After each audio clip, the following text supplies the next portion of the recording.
Good morning, students. Service and the Metric Higher Science School, 12th Biozoology. I am V. Rajendran, your biology teacher. Today we are going to discuss about transformation experiment of Avery et al. 1944. Page number 60 இருக்கக்கூடிய figure 5.1 Transformations தோற்ற மாற்று சோதனை. Every குழுமத்தின் தோற்ற மாற்று சோதனையை பற்றி நாம் இன்றைக்கி கொஞ்சம் விளக்கமாக பார்க்குறோம். அந்த படத்தில் மேலே பாருங்கள், ஃபஸ்ட்டு ஹெட்டிங் கொடுத்துருக்காங்க, hypothesis the genetic material of the cell is either protein or nucleic acids, DNA or RNA. கருதுகோள், ஹைப்போதிசிஸ் மீன் கருதுகோள். ஒரு செல்லின் மரபு பொருள் புரதம் அல்லது நியூக்ளிக் அமிலம், டிஎன்ஏ அல்லது ஆர்என்ஏ. அதான் ஹெட்டிங் கொடுத்துருக்காங்க. இந்த ஃபஸ்ட்டு இது பார்த்திங்கன்னா ஹீட் கில்டு, அந்த ப்ளூ கலர் அந்த பாக்ஸில் கொடுத்துருக்காங்க. ஃபஸ்ட்டு மேலே இருக்கிறதுல அதில் ஹீட் கில்டு எஸ் செல்ஸ் கொடுத்துருக்காங்க. இதில் வந்து 2 டைப்பான ஸ்ட்ரெயின் எடுத்துக்கிறாங்க. எஸ் ஸ்ட்ரெயின், இன்னொன்று வந்து ஆர் ஸ்ட்ரெயின். எஸ் ஸ்ட்ரெயின் வந்து கொஞ்சம் வந்து என்னது விருலன், வீரியம் மிக்கது. ஆர் ஸ்ட்ரெயின் வந்து நான் விருலன், வீரியம் குறைந்தது. இப்போ வந்து இந்த எஸ் ஸ்ட்ரெயின் எடுத்துக்கிறாங்க. ஹீட் கில்டு, வெப்பத்தால், ஹீட்னா வெப்பம், வெப்பத்தால் கொல்லப்பட்ட எஸ் செல்களை எடுத்துக்கிறாங்க. அது வந்து என்ன செய்கிறாங்க, வெப்பத்தால் கொல்லப்பட்ட எஸ் செல்களில் உள்ள கரைசலில் இருந்து லிப்பிட், கொழுப்பு மற்றும் சர்க்கரை நீக்கப்படுது. அந்த remove lipids and sugars from a solution of heat killed S cells. வெப்பத்தால் கொல்லப்பட்ட எஸ் செல்கள் உள்ள கரைசலில் இருந்து லிப்பிடு மற்றும் சர்க்கரை நீக்கப்படுது. அதில் வேறு என்ன இருக்குதுன்னு பார்த்தோம்னா proteins, RNA and DNA remain. அதில் என்ன தங்கியிருக்குன்னு பார்த்தோம்னா புரோட்டீன்ஸ், புரதங்கள் அப்படியே இருக்குது, ஆர்என்ஏவும் அதில் அப்படியே இருக்குது, டிஎன்ஏவும் அதில் அப்படியே இருக்குது. நல்லா பார்த்துக்குங்க. அந்த எஸ்எல்கள் உள்ள எஸ்எல்களில் ஒரு கரைசலை எடுத்துக்கிறாங்க.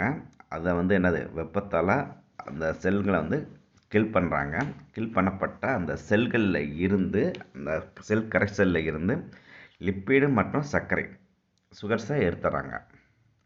எடுத்ததுக்கப்புறம் அந்த கரைசலில் என்னென்ன தங்கி இருக்குதுன்னு பார்த்தோம்னா புரோட்டீன்ஸ், டிஎன்ஏ அண்ட் ஆர்என்ஏ. அது மட்டும் அந்த கரைசலில் இருக்குது. அந்த ப்ளூ இதில் அந்த இது இருக்குது.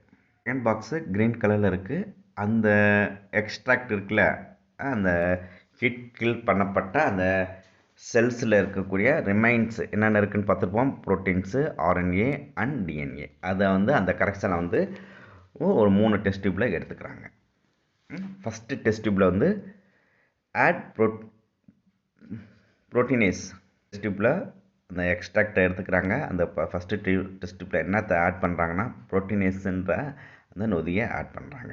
அது வந்து என்ன செய்யும்னா புரோட்டீனேஸ் வந்து என்னது அந்த எக்ஸ்ட்ராக்ட் கரெக்சலில் இருக்கக்கூடிய அந்த புரோட்டீனை டெஸ்ட்ராய் பண்ணிடும், அழிச்சிடும். மிச்சம் என்னென்ன இருக்கும் அங்கே, அப்போ டிஎன்ஏவும் ஆர்என்ஏவும் மட்டும் அதில் இருக்கும். அதே மாதிரி இரண்டாவது டெஸ்ட் டியூப்பில் என்னத்தை ஆட் பண்ணுறாங்க, ஆர்என்ஏஸை ஆட் பண்ணுறாங்க. அந்த ஆர்என்ஏஸ் என்னத்தை டெஸ்ட்ராய் பண்ணும், அந்த கரைசலில் இருக்கக்கூடிய ஆர்என்ஏவை டெஸ்ட்ராய் பண்ணிடும். மிச்சம் அந்த கரைசலில் என்ன இருக்குதுன்னு பார்த்தோம்னா டிஎன்ஏவும் புரோட்டீனும் இருக்கும். தேர்ட் கரைசல் வந்து அதில் என்னத்தை ஆட் பண்ணுறாங்க, டிஎன்ஏஸை ஆட் பண்ணுறாங்க. டிஎன்ஏஸை ஆட் பண்ணும்போது அந்த கரைசலில் இருக்கக்கூடிய டிஎன்ஏவை மட்டும் அது டெஸ்ட்ராய் பண்ணும். மிச்சம் அந்த கரைசலில் என்னென்ன இருக்கும், புரோட்டீன் இருக்கும், ஆர்என்ஏ இருக்கும். என்ன இருக்காது, டிஎன்ஏ இருக்காது. சைடில் கொடுத்துருக்காங்க treat solutions with enzymes to destroy protein, RNA or DNA. கரைசலில் நொதிகளை பயன்படுத்தி புரதம், ஆர்என்ஏ அல்லது டிஎன்ஏவை சிதைத்தல். ஃபஸ்ட்டு டெஸ்ட் டியூப்பில் என்னத்தை சிதைச்சிருக்காங்க, புரோட்டீனை டெஸ்ட்ராய் பண்ணியிருக்கோம். செகண்ட் டெஸ்ட் டியூப்பில் ஆர்என்ஏவை டெஸ்ட்ராய் பண்ணியிருக்கோம். தேர்ட் டெஸ்ட் டியூப்பில் டிஎன்ஏவை டெஸ்ட்ராய் பண்ணியிருக்கோம். அப்போ ஃபஸ்ட்டு டெஸ்ட் டியூப்பில் என்னென்ன இருக்கும், புரோட்டீன் போயிடுச்சு, மிச்சம் டிஎன்ஏவும் ஆர்என்ஏவும் இருக்கும். செகண்டில் வந்து என்ன இருக்கலாம், ஆர்என்ஏ போயிடுச்சு, அப்போ டிஎன்ஏவும் புரோட்டீனும் இருக்கலாம். தேர்ட் டெஸ்ட் டியூப்பில் டிஎன்ஏவை டெஸ்ட்ராய் பண்ணியாச்சு, அப்போ அந்த டெஸ்ட் டியூப்பில் என்ன தான் இருக்கும், புரோட்டீனும் ஆர்என்ஏவும் இருக்கும். இப்போ தேர்ட் காலத்துக்கு வருவோம். இப்போ சைடில் அந்த இது பிங்க் கலரில் கொடுத்துருக்காங்க. அதில் என்ன கொடுத்துருக்காங்கன்னா ஆட் டு கல்ச்சர்